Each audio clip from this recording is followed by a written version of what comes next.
समझदार था ये। इसने कहा भाई देश आगे बढ़ाना है तो मुझे काम करना पड़ेगा। और काम किस चीज़ पे किया? इसने कहा हम अपने देश की प्राइमरी एजुकेशन पे काम करेंगे सबसे पहले। जैसे किसी देश को अगर सच में आगे बढ़ाना हो ना बेटा, तो बड़े लोगों को बदलना बड़ा मुश्किल होता है, क्योंकि वो तो बन गए जैसे बन गए। सबसे आसान होता है स्कूल के बच्चे के दिमाग को विकसित करना, कारण उसका दिमाग बिल्कुल शुरुआत में तो खाली होता है, जैसी हम बातें बताएंगे वैसी तो भरेंगी। तो प्राइमरी एजुकेशन पे काम करना किसने टारगेट बना लिया? जापान के उस सम्राट ने। इसके अलावा उसने कहा जब ये पढ़ लिख जाएंगे, जैसे एक पीढ़ी ना बेटा तैयार होने में बस 10 ही साल लगते हैं। किसी बच्चे को अगर फर्स्ट क्लास पे काम किया जाए, पहली क्लास में, कि भाई इसका दिमाग विकसित हो, ये मल्टी टैलेंटेड हो, इसका दिमाग सोचने में सक्षम हो, ये पढ़ाई को रट्टे ना मारे, ना रटे 5 पार्ट्स ऑफ बॉडी क्या है तो क्या आग लग जाएगी, 5 वेजिटेबल और फ्रूट्स ना रटे, लेकिन समझ ले कि पार्ट्स ऑफ बॉडी पूछें। तुम याद करो जब तुम छोटे थे, ये भी कितना टफ लगता था ना कि पार्ट्स ऑफ बॉडी कहीं मैं भूल ना जाऊं, कहीं मुझे याद ना आए। मतलब कितनी बेवकूफ़ी है कि बच्चे को कितना प्रेशराइज करते हैं कि 5 पार्ट्स ऑफ बॉडी, बच्चा एक भूल गया तो फिर याद ही नहीं आ रहा, याद ही नहीं आ रहा। कितना आसान है भैया, पार्ट्स ऑफ बॉडी रटना ही नहीं। बच्चे को खड़ा करो, बताओ ऊपर से नीचे देख के बताओ, तो बच्चा रटे ही ना।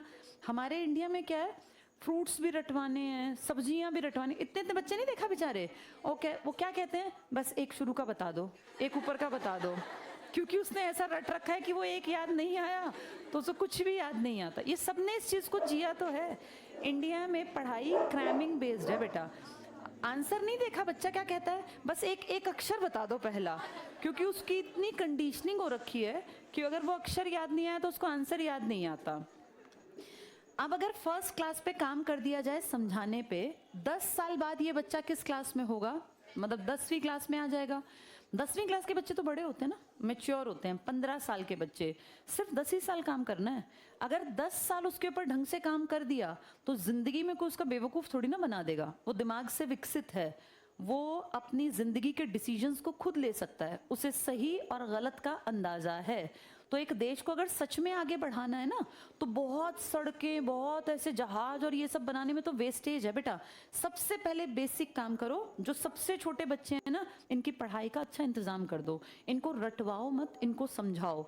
जब 10 साल बाद ये समझदार होंगे, और उससे 10 साल बाद इमेजिन करो जब ये 25 साल के होंगे, तो क्या ये रटे हुए और इस तरह की पीढ़ी है, ये पढ़ी लिखी पीढ़ी है, ये अपना कमा खा लेंगे बेटा। इनको किसी के सामने हाथ नहीं फैलाना पड़ेगा। जापान ने ये बात समझी और जापान ने काम किया प्राइमरी एजुकेशन पर।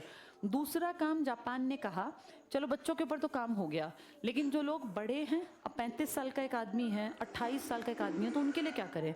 उनको कहा काम में लगाओ। और काम में लगाने का सबसे अच्छा तरीका होता है बेटा, मैन्युफैक्चरिंग करवा दो, मैन्युफैक्चरिंग यूनिट लगवा दो। मैन्युफैक्चर मतलब कुछ निर्माण करना, कुछ बनाना, प्रोडक्ट्स बनाओ। जैसे पंखे बना लिए, पेन बना लिए, जूते, चप्पल, कोई कंघी, कोई घर के सामान। मैन्युफैक्चरिंग के लिए है ना फैक्ट्री डालनी पड़ती है, और फैक्ट्री है तो लोगों को उसमें क्या मिलेगा? रोजगार। और रोजगार मिलेगा तो वो क्यों क्राइम करेंगे? जैसे क्राइम करने वाले लोग कौन होते हैं? जिनके पास काम धंधा नहीं है।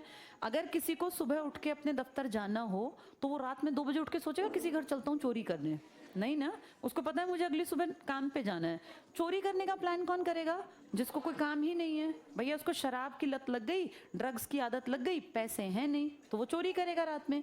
ये चोरी करने वाली पीढ़ी अपने आप से पैदा नहीं होती बेटा। जब देश में रोजगार ना हो ना, तो लोग ज्यादा गलत रास्ता पकड़ते हैं, क्राइम का रास्ता। किसी की बाइक चुरा ली, किसी की चेन झपट ली, ये क्राइम है ना। कोई भी शौक से नहीं करना चाहता। हर आदमी चाहता है मेरी रेप्यूटेशन हो, मेरी इज्जत हो, कोई पूछे क्या करते हो तो मेरे पास बताने के लिए काम हो। हर इंसान अच्छी जिंदगी जीना चाहता है, लेकिन जब रोजगार नहीं मिलता, भूख उसको परेशान करती है, या शौक बिगड़े हुए होते हैं, तो फिर वो क्राइम की तरफ जाता है। तो इसने अपने देश में खूब सारी मैन्युफैक्चरिंग यूनिट्स लगवा दी, जिससे लोगों को क्या मिल गया? रोजगार। और मैं तुम्हें बता दूं, जैसे आज मेड इन चाइना है ना, एक टाइम पे पूरी दुनिया में बिकती थी चीजें मेड इन जापान। इनके पेन, इनकी हर चीज बहुत फेमस थी कि कहाँ है? Made in Japan. जापान ने टेक्नोलॉजी में बहुत डेवलपमेंट किया, पर क्योंकि जापान की एक हद थी, जिसका एरिया छोटा होगा, उस देश के पास रिसोर्सेस कम होंगे या ज्यादा? रिसोर्स का सीधा संबंध किससे होता है? एरिया से ना, अब जैसे इंडिया के पास एरिया ज़्यादा है, हम 7th लार्जेस्ट कंट्री हैं, एरिया ज़्यादा होने के चक्कर में हमारे पास रिवर ज़्यादा हैं, हमारे पास ज़मीन ज़्यादा है, हमारे पास प्लेट्यू या पठार है, हमारे पास रेगिस्तान है, हमारे पास द्वीप है, सब कुछ तो है हमारे पास, मैदान भी, पहाड़ भी, प्लेट्यू भी, सब कुछ। इन सब के फायदे होते हैं। जैसे रेगिस्तान है तो टूरिज्म बढ़ गया ना रेगिस्तान में, आपके टूरिस्ट जाते हैं कितने, कोई सैंड ड्यून देखने, कोई वहाँ रेगिस्तान में जो है वो सफारी करने, तो एक तरह से पैसा कमा रहे हैं हम। रिवर्स हैं, ये दुनिया की सबसे बड़ी आबादी लेके बैठा है, लेकिन यहाँ अगर कोई थोड़ा सा भी ठीक ठाक है तो भूखा नहीं मरता। हम इतना सरप्लस पैदा करते हैं गेहूं और चावल कि दुनिया को हम बाहर भेजते हैं, हम एक्सपोर्ट करते हैं हर साल। बासमती चावल हमारे जितनी अच्छी क्वालिटी का पूरी दुनिया में किसी देश में पैदा नहीं होता। तो दुनिया का जो बेस्ट चावल है ना वो हम पैदा करते हैं। इंडिया नंबर 1 है दूध के प्रोडक्शन में। चाय पत्ती का प्रोडक्शन हमसे ज़्यादा इस धरती पे कोई नहीं करता।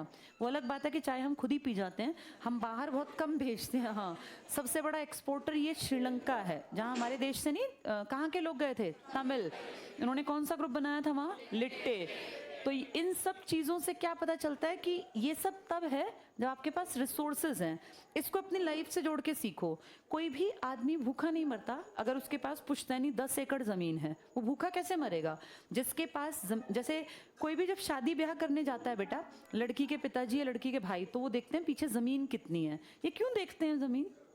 कल को कोई भी मुसीबत आ जाए, मान लो लड़का बड़े अफसर है, भगवान न करे एक्सीडेंट हो गया, उसके हाथ पैर जो है चले गए, मतलब बिल्कुल ही डेड बराबर हो गया, बेड रिडन है, तो कोई उस अफसर को, वो प्राइवेट में कितनी बड़ी सैलरी पर हो, जीरो हो जाएगी ना।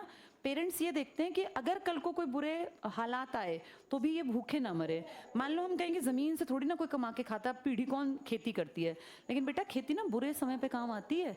इसीलिए इंडिया में आज भी किसी लड़की के फादर जब रिश्ता ढूंढने जाते हैं तो हमेशा कहते हैं कि पीछे बैक पे क्या है। ये कारण है, ये समझने में नई पीढ़ी को बहुत लेट समझ में आता है। जिसके पास साधन है ना वो बुरे समय में भूखा नहीं मरेगा। जिसमें काबिलियत है वो तो कभी भी कमा के खा ले, लेकिन बेटा लाइफ का नहीं पता ना, शरीर किसी दिन साथ छोड़ जाए, कोई पैरालाइज्ड हो जाए तो वो नौकरी कैसे करेगा। मान लो वो 5 लाख की नौकरी थी महीने की, लेकिन वो पैरालाइज्ड हो गया, गई नौकरी। कोई भी प्राइवेट संस्थान आके उसको 50 रुपए भी नहीं देगा, चाहे वो 5 लाख का था। उस टाइम पे वो जो उसने जोड़ा है 1-2 साल में सब खत्म हो जाएगा, फिर रोटी कहाँ से चलेगी। लेकिन अगर उसकी बैक पे 20 एकड़ ज़मीन है तो वहाँ से सिर्फ उसका इसका किले की, जिसको अलग अलग नाम से वही जो भी कहते हैं, हमारे यहाँ जैसे कुछ भी बटाई शब्द यूज़ करते थे, वो इतना आएगा कि वो भूखा ना मरे, उसका परिवार भूखा ना मरे, उसके बच्चे स्कूलिंग भी कर लेंगे और उसकी ज़िंदगी भी कट जाएगी। ये चीज़ें ना लॉन्ग रन में समझ में आती हैं। हम इस मामले में लकी हैं इंडिया में कि हमारे पास रिसोर्स है, हम भूखे एज सच मरेंगे नहीं।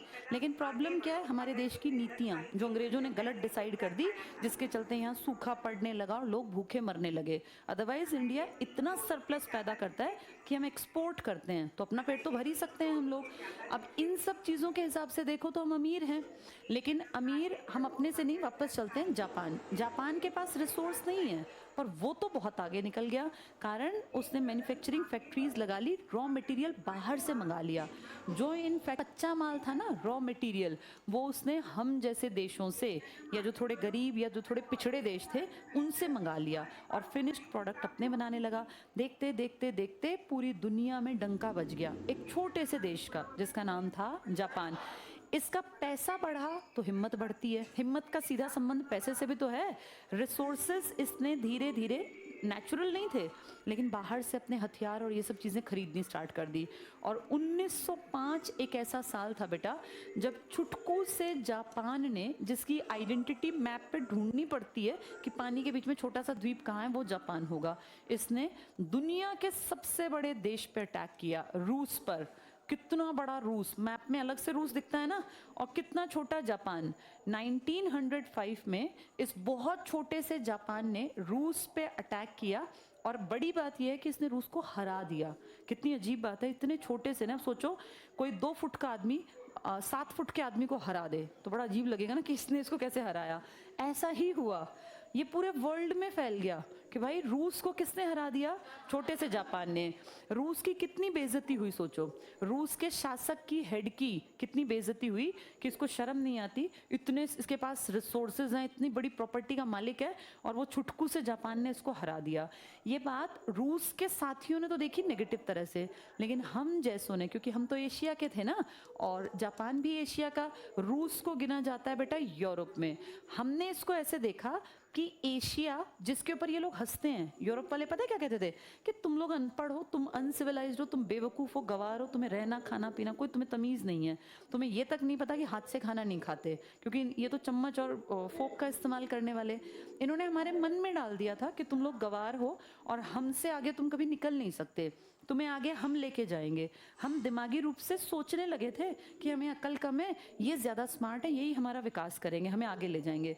लेकिन जब एशिया की एक कंट्री ने यूरोप के सबसे बड़े देश को हराया तो ये खबर हमारे देश तक पहुंची, और फिर हमें फील हुआ कि यार एशिया इतना भी पिछड़ा नहीं है जितना ये लोग प्रिटेंड करते हैं कि ये समझदार है और हम बेवकूफ़। अगर हमारा एक छोटा सा देश जिसके पास साधन नहीं है वो रूस की धुनाई कर सकता है, तो इंडिया ब्रिटेन को क्यों नहीं पीट सकता, ऐसा हमारे दिमाग में आया।